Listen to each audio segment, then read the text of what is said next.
Home treatment of UTI মানে আসলে আজকে আমরা জানি বাড়িতে কিভাবে একজন ইউরিনারি ট্র্যাক্ট ইনফেকশন বা মূত্রনালীতে মূত্রথলিতে ইনফেকশন পেশেন্টকে আমরা ট্রিটমেন্ট করতে পারি।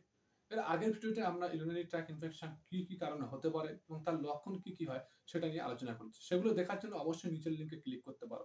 এক, বেশি পরিমাণে জল খেতে হবে। মানে দিনে মিনিমাম 2.5 থেকে 3 লিটার জল খেতে হবে। এবার যদি কিডনি পেশেন্ট বা হার্টের পেশেন্ট হয় তাহলে কত পরিমাণ জল খাবে সেটা অবশ্যই একটা ডাক্তারের পরামর্শ নিয়ে তারপরে খাবেন।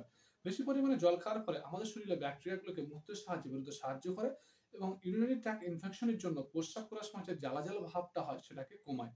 ২, প্রস্রাব বেশিক্ষণ চেপে রাখা যাবে না। প্রস্রাব পেলে সঙ্গে সঙ্গে প্রস্রাব করে নিতে হবে। ৩, প্রস্রাব করার সময় প্রত্যেকবার সম্পূর্ণভাবে প্রস্রাব করতে হবে। কারণ পুরোপুরিভাবে প্রস্রাব করার পরে কিছু কিছু ব্যাকটেরিয়া থাকলে ব্যাকটেরিয়াগুলো প্রস্রাবের মাধ্যমে বেরিয়ে আসে এবং যে সমস্ত অল্প অল্প ব্যাকটেরিয়া থেকে যায় সেগুলো আর বাড়তে পারে না।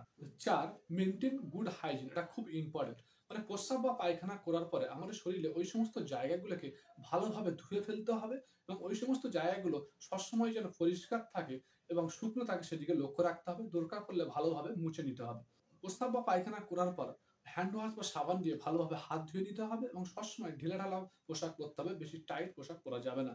৫, পেটের যন্ত্রণা কমানোর জন্য একটা কাপড় নিয়ে গরম করে পেটের নিচের দিকে যে জায়গাটা যন্ত্রণা করছে সেই জায়গাটা ৫ থেকে ৭ মিনিট আপনি রাখতে পারেন। এতে আপনার পেটের যন্ত্রণা অনেকটা কমে যাবে। ৬, চা, কফি, অ্যালকোহল, মিষ্টি, লেবু এগুলো কিছুদিনের জন্য বন্ধ রাখতে হবে, খাওয়া যাবে না। কারণ এগুলো আমাদের মূত্রথলিতে ইনফ্লামেশন হতে সাহায্য করে। সাথে বাড়িতে ক্র্যানবেরি জুস খেতে পারেন। এটি ব্যাকটেরিয়া ইনফেকশন থেকে শরীরকে প্রতিরোধ করে এবং ব্যাকটেরিয়াকে বাড়তে দেয় না, মেরে ফেলে। এবার ক্র্যানবেরি জুস কিভাবে বানাবেন সেটা জেনে নেওয়া যাক।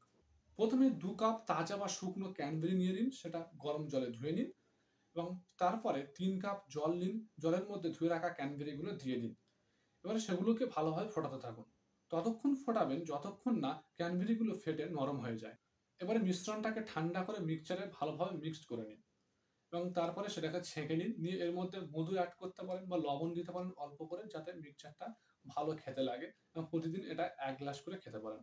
৮, সেক্সুয়াল ইন্টারকোর্সের পর প্রত্যেকবার আপনি প্রস্রাব করার চেষ্টা করুন। তাতে পুনরায় ইনফেকশন হওয়ার চান্সটা অনেকটা কমে। ৯, অল্প যন্ত্রণার জন্য প্যারাসিটামল 6,500 mg খেতে পারেন। ভিডিও শেষে একটাই কথা বলব, এই সমস্ত হোম ম্যানেজমেন্ট বা হোম ট্রিটমেন্টগুলো যেগুলো আপনি বাড়িতে করছেন, এগুলো আপনার শরীরে যদি অল্প পরিমাণে ইনফেকশন হয়ে থাকে মূত্রথলিতে বা মূত্রনালীতে, যে ইনফেকশনগুলো বেশি ক্ষতিকর নয় তাদের জন্য অবশ্যই এগুলো কার্যকারী। যদি আপনার শরীরে অনেক বেশি পরিমাণে ইনফেকশন হয়ে যায়, অনেক ক্রনিক স্টেজ মানে একদম খারাপ অবস্থায় চলে যায়, তাহলে কিন্তু এই বাড়িতে ট্রিটমেন্টগুলো একদমই কার্যকারী নয়। তাই অবশ্যই বেশি পরিমাণে হলে অবশ্যই একটা ডক্টরের পরামর্শ নিন এবং আপনি কিভাবে বুঝবেন যে এই লক্ষণগুলো দেখা দিলে আপনি বুঝবেন আপনার মূত্রনালীতে মূত্রথলিতে ইনফেকশন হয়েছে, সেগুলো জানার জন্য অবশ্যই হেলথ ইনিশিয়েটিভ মেডিকেল ইউটিউব প্ল্যাটফর্মটাকে ভিজিট করতে পারেন এবং চ্যানেলটাকে সাবস্ক্রাইব করে রাখুন এবং অবশ্যই ফেসবুক পেজটাকে ফলো করতে ভুলবেন না। Thank you for watching this video.